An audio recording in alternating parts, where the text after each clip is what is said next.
शिक्षकी पेशाला काळिमा फासणारं कृत्य सांगलीत घडलंय।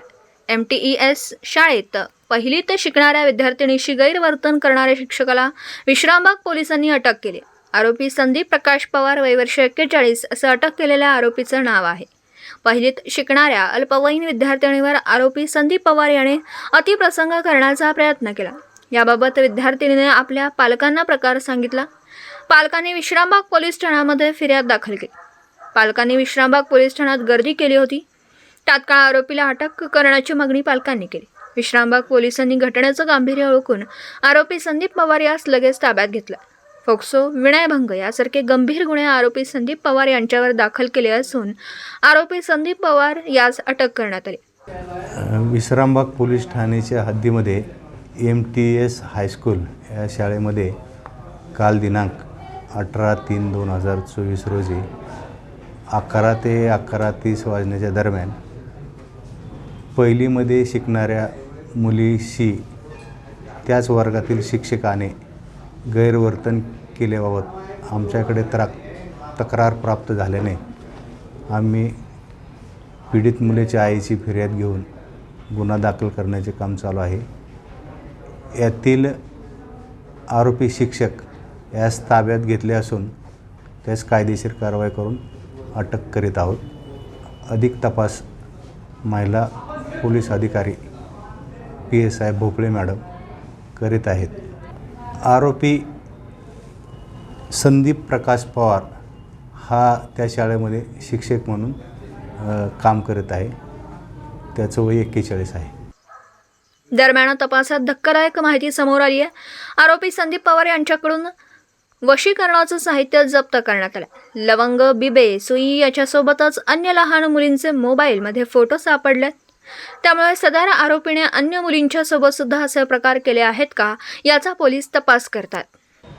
मी सांगण्यापेक्षा तुम्ही समजून घेतलेलं जास्त प्रकारे जास्त चांगलं होईल, कारण तुम्हाला सगळ्यांना आपत्ती आहे। आमच्या मुलांबरोबर मुलींबरोबर जो काही गैरव्यवहार झालेला आहे त्याबद्दल आम्हाला दुःख म्हणताच येणार नाही। आम्ही आमच्या भावना शब्दात मांडूच शकत नाहीये। आम्हाला एवढीच कळकळीची विनंती आहे मॅनेजमेंटकडून, पोलिसांकडून किंवा जे प्रिन्सिपल्स असतील, व्हाईस प्रिन्सिपल असतील, त्यांनी योग्य ती कारवाई करावी। आणि माझं सांगली जिल्ह्यातल्या किंवा बाहेरही सांगली जिल्ह्याच्या बाहेरच्याही सगळ्यांना हीच विनंती आहे की तुम्ही तुमच्या मुलांशी एक चांगलं बॉन्ड निर्माण करा। प्रत्येकाला विश्वासात घेऊन तुम्ही विचारा की तुझ्याशी काही गैरव्यवहार होतोय का। मग तो मुलगा असू दे किंवा मुलगी असू दे, मला कुणाचंही इथं नाव मेन्शन करायचं नाही आहे। फक्त मला माझा मुलगा किंवा माझी मुलगी ही सेफ राहिली पाहिजे, मग ती कुणाचीही असू दे। कारण आम्ही वर्किंग वुमन्स आहोत। आमच्यापेक्षा जास्त वेळ मुलं ही शाळेत वेळ घालवतात आणि जर ती तिथंच सुरक्षित नसतील, फिजिकल एज्युकेशन शिक्षण देणारा जर माणूस, नीच माणूस, नराधम जर त्यांच्याशी गैरव्यवहार करत असेल तर आम्ही कोणत्या सेफ्टीनं किंवा कोणत्या विश्वासानं मुलांना शाळेत पाठवायचं। आम्ही बिनधास्त असतो किंवा निर्धास्त असतो की आमची मुलं सुरक्षित आहेत।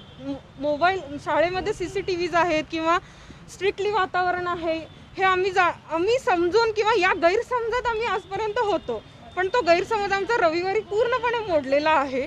जे काही झालेलं आहे ते सहनशक्तीच्या किंवा इमॅजिनेशनच्या पलीकडे आहे।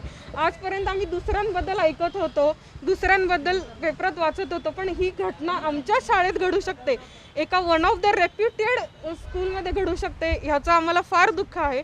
आणि माझ्या सगळ्या पालकांना नम्र विनंती आहे, तुम्ही थोडासा मुलांवर विश्वास ठेवा, मुलांमध्ये विश्वास निर्माण करा, बॉन्ड निर्माण करा आणि आपापल्या पाल्यांना गुड टच, बॅड टच हे शिकवा आणि सहकार्य केलं। या घटनेबाबतच्या व्यक्तीबद्दल कशा प्रकारची कारवाई व्हावी असं वाटतं? कारवाई म्हणजे जास्तीत जास्त ते तुरुंगातच राहिला पाहिजे आहे। फाशीची शिक्षा तर आपल्या इथे नाहीच आहे।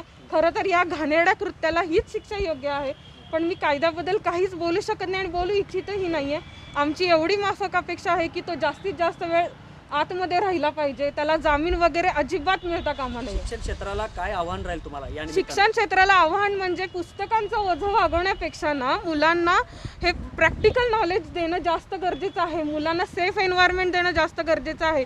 रिसेंटली सांगलीमध्ये आणखीन एका शाळेत अशी दुर्दैवी घटना घडलेली आहे। मग शैक्षणिक क्षेत्रात जर असं होत असेल तर मुलं नक्की सुरक्षित कुठं आहेत? मग मुलांना न शिकवता घरात बसवलं पाहिजे का? हाही एक ऐरणीचा मुद्दा आहे। त्यामुळं नुसतं खरडेखाशी किंवा घोकमपट्टी करण्यापेक्षा ना मुलांना व्यवहार ज्ञान द्या, मुलींना सेफ्टी शिकवा, तसंच मुलांनाही नॉलेज द्या की तुम्ही कुठल्याही मुलीकडे वाईट नजरेनं बघितलं नाही पाहिजे, ती तुमची आई किंवा बहीण ह्याच हेतूनं तुम्ही बघितलं पाहिजे. मी 101% सांगते की इथून पुढे हे गैरव्यवहार होणार नाहीत. जेव्हा शिक्षक आणि आपले आई वडील सांगतील की मुलांनो ही आपली बहीण आहे आणि तिच्याकडे बघताना रिस्पेक्टफुलीच बघा. या नराधमाने यापूर्वीही असे आत्ता ऐकण्यात आलं आहे की असं त्याने बऱ्याच मुलींशी गैरव्यवहार केलेला आहे. मी नक्की काही सांगू शकत नाही, पण मला ऐकण्यात मिळालेलं आहे की त्याने कमीत कमी 20 मुलींशी असा गैरव्यवहार केलेला आहे. याच्या आधी तो कुठे होता जॉबला तिथे पण तुम्ही जाऊन चौकशी करू शकता. कदाचित आणखीन काही प्रकरणं बाहेर येतील, याच शाळेतून आणखीन बरीच प्रकरणं समोर येतील. तुम्ही याची व्यवस्थित सखोल चौकशी करा आणि हा मुद्दा तुम्ही सगळ्या जगासमोर फक्त व्यवस्थित शब्दात मांडावा, ही माझी माफक वशीकरणाचा देखील प्रकार समोर येतोय. त्याच्या पाकिटामध्ये काही मुलींची नावं देखील कागदावर लिहिली सापडली आहेत. तसेच लवंग असेल, बिबा असेल, हे त्याच्या पाकिटामध्ये सापडलेलं आहे. नाही, याबद्दल मला काहीच माहिती नाही आणि मी स्वतः वेल एज्युकेटेड आहे, त्यामुळे या माझ्या गोष्टींवर विश्वास नाही आहे, त्यामुळे मी याबद्दल सांगू शकत नाही. पण त्यानं जे केलं आहे तो घाणेरडा आणि विभत्स प्रकार आहे, एवढं नक्की. ओके. दिवसभरातील घडामोडींचा आढावा घेण्यासाठी पाहत रहा N24 मराठी न्यूज चॅनल.